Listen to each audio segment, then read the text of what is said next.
जय हिंद। आप देख रहे हैं बाहुल एक्सप्रेस। मैं हूं आपके साथ राजेंद्र राणा। जम्मू पूंछ संसदीय क्षेत्र के लोकप्रिय सांसद जुगल किशोर शर्मा इस समय सुंदरबनी में पहुंचे हैं और सीधा संवाद करेंगे जुगल किशोर जी से। जनता यहां पर कई प्रकार के सवाल कर रही है कि सुंदरबनी, नौशहरा, कालाकोट, राजौरी की जनता से जो बेहद प्यार करते थे, हर एक कार्यक्रम के अंदर शामिल होते थे, कई महीनों के बाद, अगर बात करें तो अनऑफिशियल कई महीनों के बाद सुंदरबनी के टूर पर आए, नहीं तो हमेशा से ही अनऑफिशियल तौर पर एमपी जो सांसद जुगल किशोर जी थे वह राजौरी की धरती पर पाए जाते थे, लेकिन बीते कई महीनों से लुप्त थे। कोविड की बात करें तो कोविड की महामारी की ये 2 फेज आई।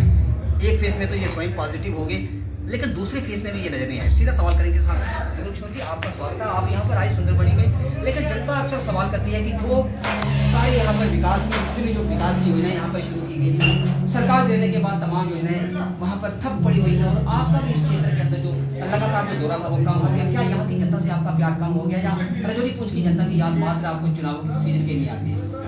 ये आपकी सोच है। हम जनता में रहते हैं और जनता के बीच ही हैं। रही सुंदरबनी नौशहरा की बात, तो हम कल भी 2 दिन पहले भी सुंदरबनी में थे और जो प्रोजेक्ट जहाँ पर हमने शुरू किए थे वो बड़ी तेजी के साथ आगे बढ़ रहे हैं। आप कभी राजेंद्र जी अगर बाहर निकले तो आपको पता चले कि लोग मुझे आज कह रहे थे कि देखिए ये जो जम्मू से लेकर अखनूर तक का नेशनल हाईवे है, इसका तो काम लगा ही था ना, लेकिन अब जब से अखनूर से लेकर पुंछ तक का नेशनल हाईवे का काम दिन रात लगा हुआ है, तेजी के साथ आगे बढ़ रहा है। लोग उसे देखकर बहुत ही खुश हैं और उनको लगता है कि ये जो हमारी 70 वर्षों पुरानी मांग थी, ये मांग पूरी हो रही है।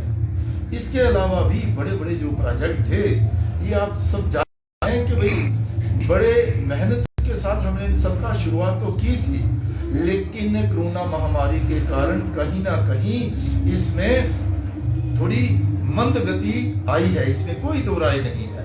लेकिन इस कोरोना महामारी से बचने के लिए, कोरोना महामारी सारे काम उसी को मद्देनजर रखते हुए नरेंद्र भाई मोदी देश के प्रधानमंत्री जी ने कोरोना महामारी से जूझने के लिए, लड़ने के लिए, इसे हराने के लिए एकजुट होकर प्राथमिकता जो थी वो कोरोना को दी गई। उसके बाद फर्स्ट फेज, फिर सेकंड, और अब आप देख रहे हैं कि थर्ड भी आ गया। उस पर भी बड़ी गंभीरता के साथ जो है वो सरकारें जो है वो काम कर रही हैं। रही बात जम्मू कश्मीर ड्यूटी प्रशासन की, तो वहां भी अच्छा कार्य हो रहा है और आप देखेंगे कि आने वाले दौर में जो कमी पेशी हुई है वो सबको हम दूर करने का प्रयास करेंगे। एक बात जो आपने की कि आप पहले हमेशा सुंदरबनी नौशहरा के लोगों के बीच रहते थे, मेरे भाई बात यह है कि भाई कोरोना महामारी भी एक कारण रहा होगा और दूसरा कारण ये है कि हम बहुत बड़ा क्षेत्र है, हम आते रहते हैं, जाते रहते हैं, लेकिन कई बार लोगों के साथ मुलाकात होती है, कई बार नहीं होती है, तो लोगों की आशा रहती है कि भाई हम उनके बीच ही रहें। ये लोगों का प्रेम है, ये उनका हमें जो प्रेम मिलता है हम उसकी सराहना करते हैं, लेकिन अगर कहीं कोई कमी रही है तो हम उसको भी पूरा करने का प्रयास जो है वो करें। तो जो इस समय आप सुंदरबनी में है, राजौरी जिला के जो प्रवेश द्वार है सुंदरबनी में, आप यहाँ पर हैं और अक्सर कोविड की जो 2 लहर आपने बात की, अब तीसरी लहर भी यहाँ पर प्रवेश कर चुकी है जम्मू कश्मीर के अंदर।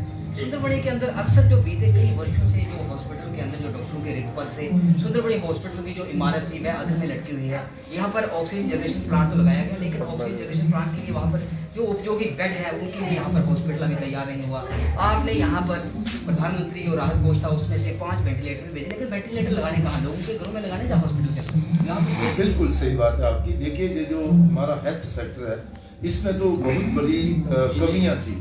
70 वर्षों का जो गैप है उसे हम 5 वर्षों में नहीं भर सकते थे, लेकिन हमें सराहना करनी होगी नरेंद्र भाई मोदी देश के प्रधानमंत्री जी की, केंद्रीय सरकार की, और जहां पर जो ड्यूटी प्रशासन है, जिस तरह से इन्होंने इस कोरोना महामारी से जूझने के लिए कार्य किया है और जगह जगह जो ऑक्सीजन प्लांट जो है वो लगाए हैं और वेंटिलेटर जो दिए हैं। लेकिन एक बात तो मैं आपसे सहमत हूँ राजेंद्र जी कि स्टाफ की कमी है, डॉक्टर्स की कमी है, वो कमी अभी हम पूरा नहीं कर पा रहे हैं। इस कमी को भी जल्द पूरा किया जाए, उसके लिए प्रयास जो है वो जारी है।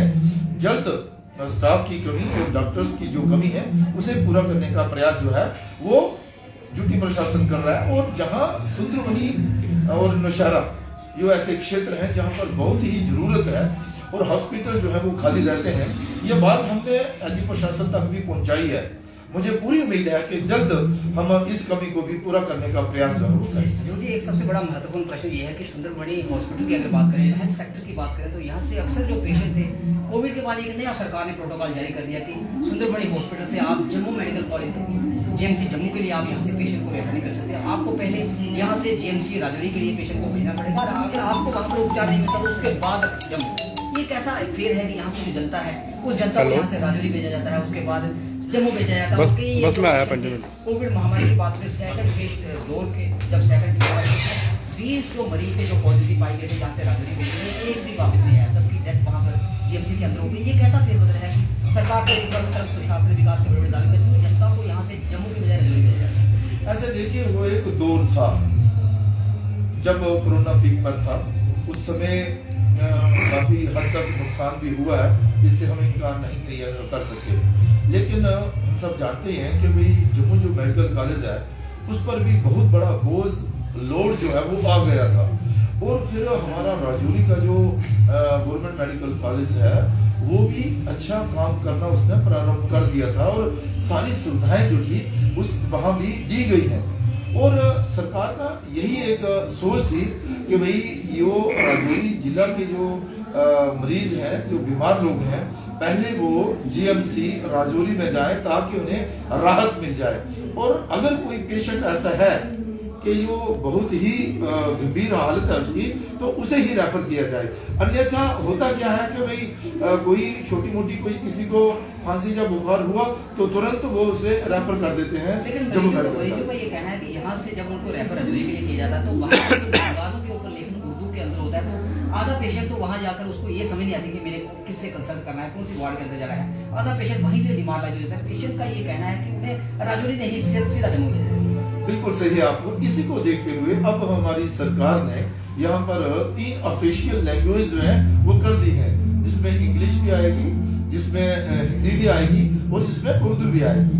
तो हर जगह अब हिंदी, अंग्रेजी और उर्दू में जो है वो लिखा जाएगा और कामकाज भी होगा, ताकि सब लोगों को समझ भी आ सके और वो आसानी के साथ उसे समझ भी सके।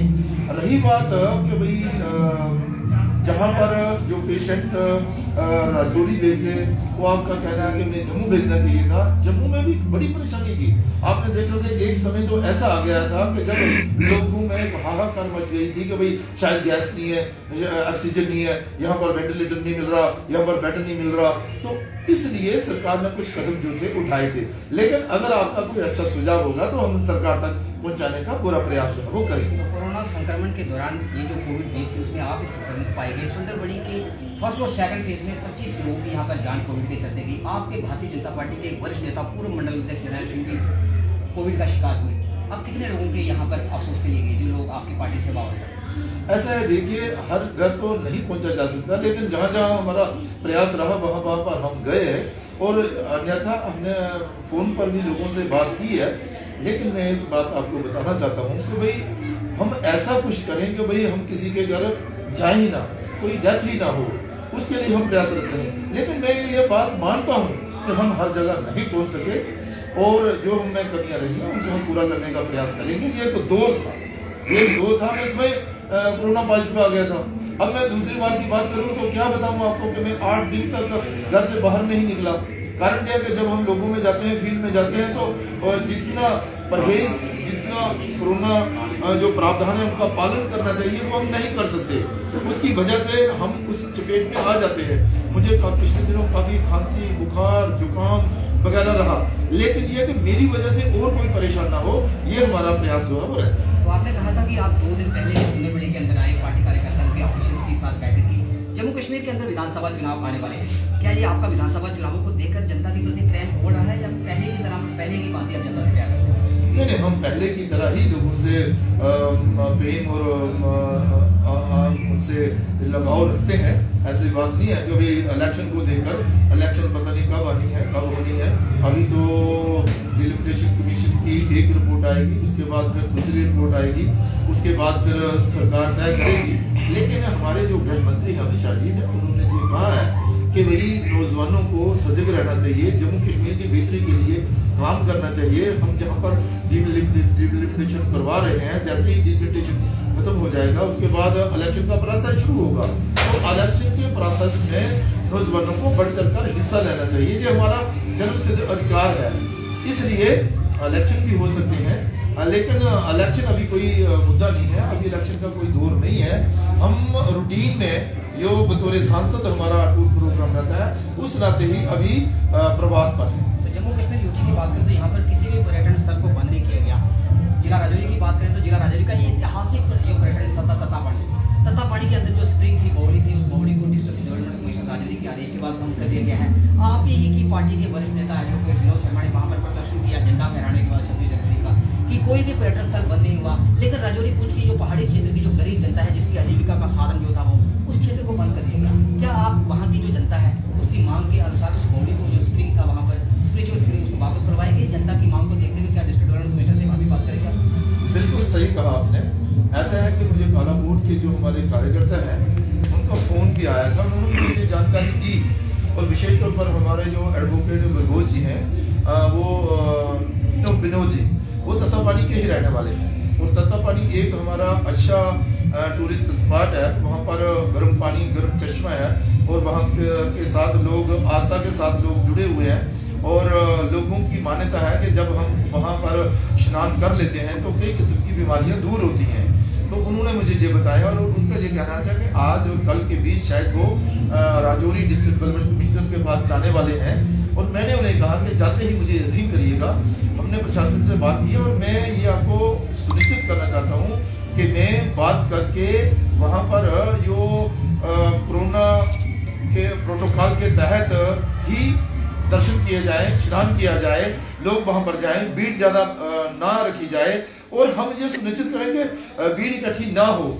और मैं आपको विश्वास दिलाता हूं कि प्रशासन से बात करके हम तत्तापानी का जो पर्यटक स्थल है, तत्तापानी जहां पर लोग स्नान करने जाते हैं, नहाते हैं, उसे खुला रखने का पूरा प्रयास करेंगे। संसदीय क्षेत्र के आप यहाँ के सांसद हैं, जम्मू पुंछ की जनता के सुख दुख के आप सहभागी हैं, भागीदार हैं। जम्मू पुंछ की जनता जो क्यास लगाए बैठी है कि विधानसभा चुनावों से पहले उसको एक तोहफा जो केंद्र सरकार आपकी भारतीय जनता पार्टी देने जा रही है, क्या ये स्टेटस उनको मिल पाएगा? जम्मू कश्मीर स्टेट की जम्मू पुंछ मैं बात कर रहा हूँ, जम्मू पुंछ पार्लियामेंट्री कॉन्स्टिट्यूंसी के अंदर राजौरी पुंछ की जनता एक इंतजार में बैठी हुई है कि कब उनको एक जो पहाड़ी स्टेटस आप देने जा रहे हैं, एसटी स्टेटस, वे स्टेटस क्या विधानसभा चुनावों से पहले संभव है, अथवा ये चुनावी जुमला बनकर चुनावों के बाद इसे फिर से ठंडे बस्ते में डाल दिया जाएगा? ऐसे देखिए, जब ये कोई कहता है ना कि चुनावी जुमला, तो मुझे लगता है कि ये जो हमारे पत्रकार लोग हैं ना, ये ऐसा ना बोले, क्योंकि ये भाषा है अपोजिशन के लोगों की, ये जो पॉलिटिकल लोग हैं। आपको यहाँ रोकना चाहूंगा कि क्योंकि ये हर बार आज 70 वर्षों से इतिहास गवाह है कि ये जो राजौरी पुंछ की जनता को एसटी स्टेटस ये चुनावी जुमला ही बनकर रह गया। जितनी सरकारें यहाँ पर आई, उन्होंने एसटी स्टेटस के नाम पे राजौरी पुंछ की भोली वाली जनता से वोट लिया, और उसके बाद इस मसले को ठंडे बस्ते में डाल दिया। नहीं, ये बिल्कुल सही है आपकी बात जो आप कह रहे हैं, मैं ठीक होगी आपकी बात कि 70 वर्षों से लोग इस लुभावने नारे के तहत आगे बढ़ रहे होंगे, और लोग पॉलिटिकल पार्टियां उनसे वोट भी लेती होंगी। लेकिन आपने देखा होगा कि अभी पिछले दिनों पहाड़ी लोगों को पहाड़ी स्टेटस देना, और पहाड़ी स्टेटस के तहत 4% रिजर्वेशन देना, ये भारतीय जनता पार्टी सरकार ने ही किया है। और अब लोगों की आशा भारतीय जनता पार्टी से बढ़ गई है कि भाई अब ये पुंछ राजौरी और जो क्षेत्र जिसे हम पहाड़ी कहते हैं, पहाड़ी क्षेत्र कहते हैं, पहाड़ी बोली बोलने वाले जो लोग हैं, वो चाहते हैं कि हमें एसटी स्टेटस जो है वो मिले।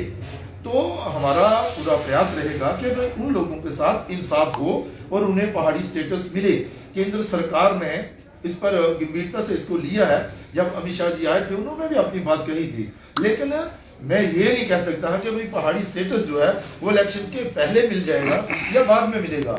लेकिन जिस प्रकार से अमित शाह जी ने एक इशारा किया था जम्मू के अंदर रैली के अंदर कि एसटी से भी मुख्यमंत्री हो सकता है, किस ओर इशारा था? नहीं, उन्होंने कहा था कि भाई जम्मू कश्मीर से कोई भी व्यक्ति जो है वो मुख्यमंत्री हो सकता है, लेकिन ये जो 2-3 परिवार हैं जिन्होंने ये तय कर रखा है कि भाई उन्हीं के परिवारों से ही लोग जो है वो मुख्यमंत्री बनेंगे, उन्होंने ये कहा था कि भाई ऐसा जो सोच है लोगों की, उस सोच से बाहर आए आप में से कोई भी, राजेंद्र जी, आप भी पहाड़ी क्षेत्र के रहने वाले हैं, आपको भी कल पहाड़ी स्टेटस मिला है, एसटी स्टेटस भी मिलेगा। उन्होंने ये कहा था कि एसटी हो चाहे पहाड़ी हो, लेकिन जम्मू कश्मीर का कोई भी व्यक्ति जो है वो मुख्यमंत्री बन सकता है। क्या भाजपा का मुख्यमंत्री बन सकता है इस वक्त? बिल्कुल, भाजपा का ही मुख्यमंत्री बनने वाला है, और वो कहीं से भी होगा, लेकिन भारतीय जनता पार्टी का ही मुख्यमंत्री क्या होगा। भाजपा गुपकार को टक्कर दे पाएगी जम्मू कश्मीर के अंदर? गुप्ता जनता पार्टी के जो प्रदर्शन रहा, जो भारतीय जनता पार्टी और केंद्र सरकार ने जहाँ पर जो काम किए हैं, उन कामों को देखते हुए जनता के मन में ये विश्वास है कि अगर जम्मू कश्मीर का कोई भला कर सकता है तो भारतीय जनता पार्टी ही कर सकती है। इसलिए मैं आपको कहना चाहता हूं कि मुख्यमंत्री जो है वो भारतीय जनता पार्टी का होगा, चाहे वो पहाड़ी हो, एसटी हो या लोकल हो, कोई हो, लेकिन होगा भारतीय जनता। तो क्या आपका प्रवास जम्मू पुंछ में आप लगातार जारी रहेगा? बिल्कुल लगातार जारी रहेगा, और आप निश्चिंत रहें। और मैं अपने सहयोगियों को भी कहूंगा कि जब भी हम आए आपसे मुलाकात जरूर हो, क्योंकि आपका भी बहुत बड़ा योगदान इस समाज को आगे लेके जाने के लिए रहता है। धन्यवाद। तो ये थे जम्मू पुंछ संसदीय क्षेत्र के लोकप्रिय सांसद जुगल किशोर शर्मा जी, जिनके साथ सीधा संवाद चल रहा था और तमाम सवाल का जवाब उन्होंने तफसील से दिया। उनका कहना था कि मात्र राजौरी पुंछ की जनता को चुनावी दिनों में नहीं, चुनावी सीजन में नहीं, वह चुनावी सीजन के बाद भी जनता से प्यार करते हैं और राजौरी पुंछ की जनता के साथ इंटरेक्ट करने के लिए पार्टी के ऑफिशियल को भी गाइडलाइन जारी करेंगे और उनका जो प्रवास लगातार जारी रहेगा। उन्होंने कहा कि आने वाले दिनों में और विकास के यहाँ पर बड़ी बड़ी परियोजनाएं जम्मू पुंछ की जनता को देंगे। और एसटी स्टेटस की जो उन्होंने बात की कि उन्होंने कहा कि एसटी स्टेटस जो भारतीय जनता पार्टी राजौरी पुंछ की जनता को देगी। और मुख्यमंत्री पर जब उनसे सवाल पूछा गया तो उन्होंने गोल मोल जवाब दे दिया कि जम्मू कश्मीर के अंदर भाजपा का ही मुख्यमंत्री होगा, चाहे वह एसटी से हो चाहे किसी और कम्युनिटी से हो। फिलहाल आप देखते रहे बाहुबली से वीडियो जर्नलिस्ट सचिन राणा के साथ बाहुबली में राजेंद्र।